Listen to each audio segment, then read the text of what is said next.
नमस्ते। बंसी बोल के प्यारे दोस्तों, क्या आपने कभी ऐसा महसूस किया कि जिंदगी आपको हर कदम पर आजमा रही है? लोग आपका मजाक उड़ाएं, मुश्किलें आपको तोड़ने की कोशिश करें और आप सोचें कि अब आगे क्या। ऐसे वक्त में एक ही मंत्र काम आता है, शांत रहो, वक्त जवाब देगा। आज हम आपके लिए लेकर आए हैं भगवान श्री कृष्ण की एक ऐसी कहानी जो आपको सिखाएगी कि कैसे कन्हैया ने अपने धैर्य और बुद्धि से हर मुश्किल को हराया और गीता का वो अनमोल संदेश दिया जो आज भी हमारी जिंदगी को रोशन करता है। ये कहानी आपके दिल को छू लेगी और आपको एक नई प्रेरणा देगी। तो वीडियो के अंत तक बने रहिए और अभी लाइक बटन दबाइए ताकि हमें पता चले कि आप इस कहानी के लिए उत्साहित हैं और इस कहानी को अपने फैमिली और फ्रेंड्स के साथ ज़्यादा से ज़्यादा शेयर करें। अगर आप चैनल पे पहली बार आए हैं तो चैनल को सब्सक्राइब करके हमारे बंसी बोल का एक परिवार के हिस्सा बने। तो चलिए वीडियो को शुरू करते हैं। आज की कहानी की शुरुआत होती है मथुरा की उन काली रातों से, जहां अत्याचारी राजा कंस का आतंक हर दिल में डर पैदा करता था। उसने अपनी बहन देवकी और वासुदेव को जेल में डाल रखा था क्योंकि उसे भविष्यवाणी मिली थी कि देवकी का 8वां बेटा उसका अंत करेगा। कंस ने देवकी के हर बच्चे को बेरहमी से मार डाला, यह सोचकर कि वह अपनी किस्मत बदल देगा। लेकिन भगवान की लीला देखिए। 8वां बेटा भगवान श्री कृष्ण आधी रात को जन्मा और चमत्कार से गोकुल पहुंच गया, नंद और यशोदा की गोद में। गोकुल में कृष्ण एक नटखट मासूम बच्चे के रूप में पले। माखन चुराना, गोपियों के साथ मजाक करना, बांसुरी की मधुर धुन से सबको रिझाना, उनका हर खेल गोकुल को खुशियों से भर देता। लेकिन कंस का डर पीछे नहीं हटा। जब उसे पता चला कि उसका दुश्मन जीवित है, उसने एक के बाद एक राक्षस भेजे। पहले आई पुतना, जिसने सुंदर स्त्री का रूप लिया और जहरीले दूध से भगवान श्री कृष्ण को मारने की कोशिश की। लेकिन नन्हा कन्हैया अपनी मासूम मुस्कान के साथ उसका दूध पिया और उसकी जान ले ली। फिर आया बकासुर, एक विशाल बगुले का रूप धरे, जो भगवान श्री कृष्ण को निगलना चाहता था, मगर भगवान श्री कृष्ण ने शांति से उसका मुंह फाड़ दिया। हर हमले पर गोकुलवासी डर जाते। यशोदा माँ आंसुओं में कहती, कान्हा, ये मुसीबतें तुझे क्यों ढूंढती है? कृष्ण अपनी चमकीली आंखों से जवाब देते, माँ जो सही रास्ते पर है उसे मुसीबत डरा नहीं सकती। वक्त हर सवाल का जवाब देता है। दोस्तों, भगवान श्री कृष्ण का बचपन हमें सिखाता है कि जिंदगी में मुश्किलें, चाहे वो नाकामी हो, धोखा हो या रुकावटें, राक्षसों की तरह आएगी। लेकिन अगर हम भगवान श्री कृष्ण की तरह शांत रहे और अपनी ताकत पर भरोसा करें तो कोई राक्षस हमें हरा नहीं सकता। भगवान श्री कृष्ण ने जल्दबाजी नहीं की, उन्होंने वक्त को अपनी ताकत दिखाने दी। जैसे जैसे भगवान श्री कृष्ण बड़े हुए, उनकी ख्याति गोकुल से मथुरा तक फैल गई। कंस अब बौखलाया हुआ एक खतरनाक योजना बनाई।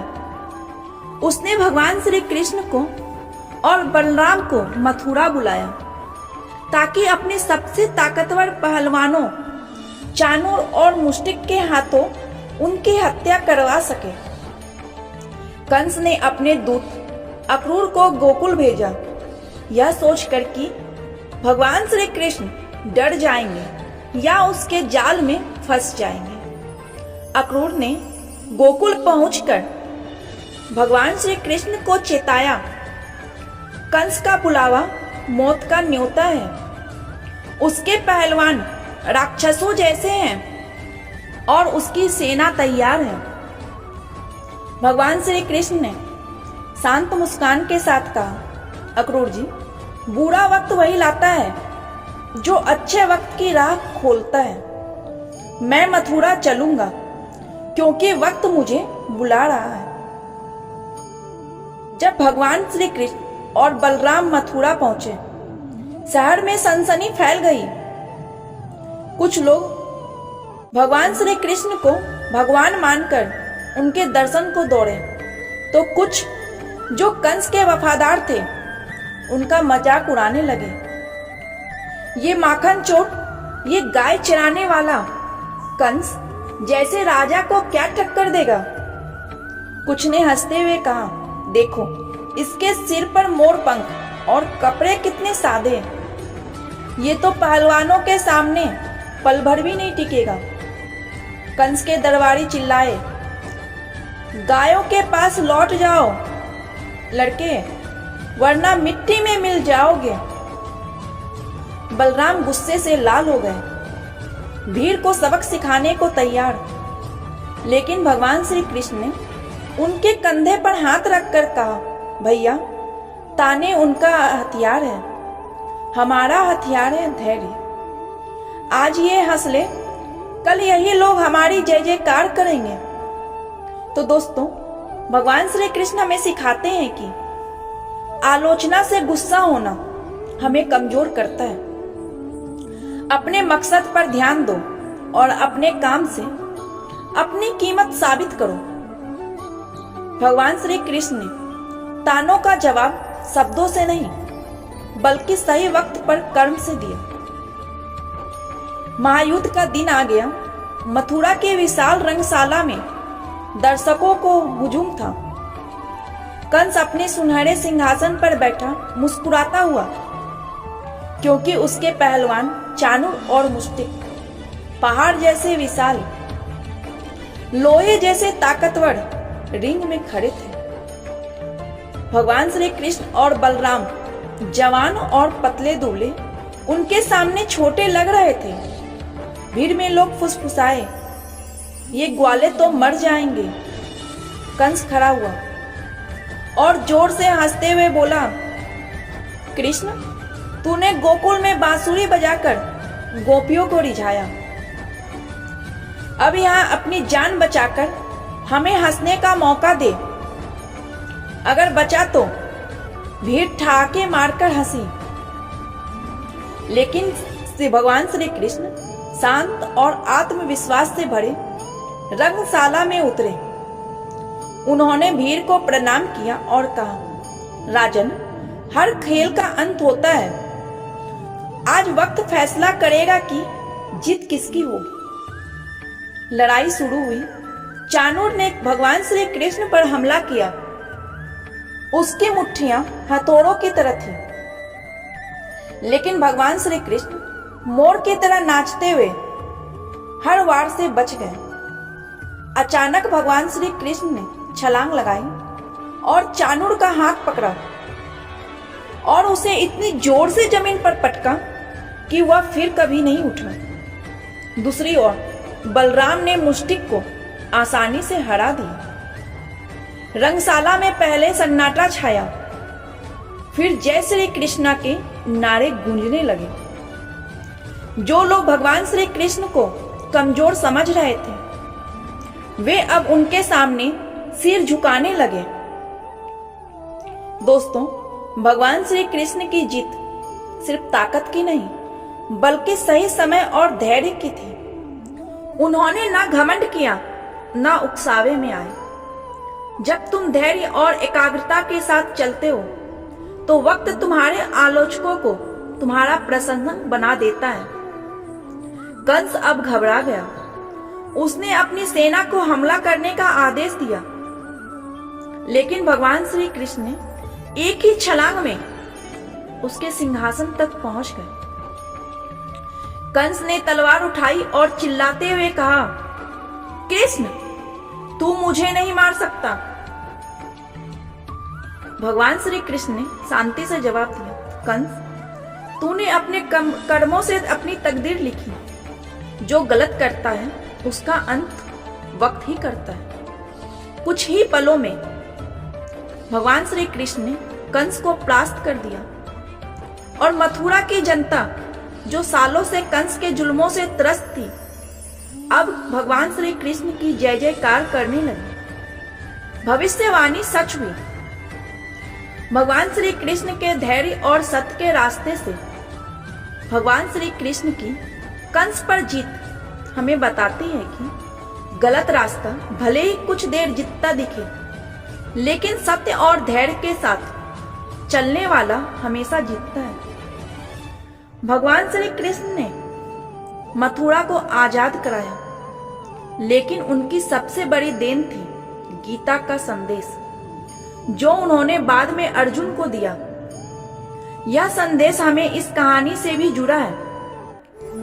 भगवान श्री कृष्ण ने कहा, अर्जुन, जिंदगी में जो हो रहा है उसे स्वीकार करो, नतीजों की चिंता छोड़ो, बस अपना काम पूरी मेहनत और ईमानदारी से करो।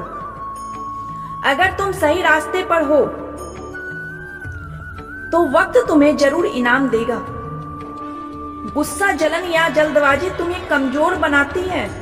शांत रहो, अपने कर्तव्य पर ध्यान दो और बाकी वक्त पर छोड़ दो। भगवान श्री कृष्ण ने गीता में हमें सिखाया कि जिंदगी एक रण क्षेत्र है। लोग तुम्हें नीचा दिखाएंगे, परिस्थितियां तुम्हें आजमाएगी, लेकिन अगर तुम धैर्य रखकर अपने काम पर टिके रहो तो वक्त तुम्हारे लिए हर दरवाजा खोल देगा। जैसे भगवान श्री कृष्ण ने कंस के तानों का जवाब नहीं दिया, बल्कि अपने कर्मों से साबित किया कि सत्य सबसे ताकतवर है, वैसे ही हमें भी अपने काम से अपनी कीमत दिखानी है। भगवान श्री कृष्ण का जीवन और गीता का संदेश हमें सिखाता है कि जिंदगी में धैर्य और सही कर्म ही सबसे बड़ी ताकत है। आज की दुनिया में जहां सोशल मीडिया पर लोग एक दूसरे को नीचा दिखाते हैं, ऑफिस में तुम्हारी मेहनत को नजरअंदाज किया जाता है या समाज तुम्हें कमजोर समझता है, तब भगवान श्री कृष्ण का ये मंत्र याद रखो, शांत रहो, वक्त जवाब देगा। कल्पना करो, भगवान श्री कृष्ण तुम्हारे सामने खड़े, बांसुरी लिए, चेहरे पर शांत मुस्कान। वे कहते हैं, जो तुम्हारा है वो तुम तक आएगा, बस धैर्य रखो और सही रास्ते पर चलते रहो। तो दोस्तों, ये थी हमारी आज की छोटी सी कहानी। कैसी लगी आप लोगों को कमेंट करके जरूर बताएं।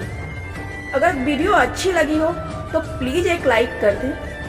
चैनल पर नए हैं तो चैनल को सब्सक्राइब करके बेल आइकन पे प्रेस कर दें, जिससे कि हमारी आने वाली न्यू वीडियो सबसे पहले आप तक पहुंच सके।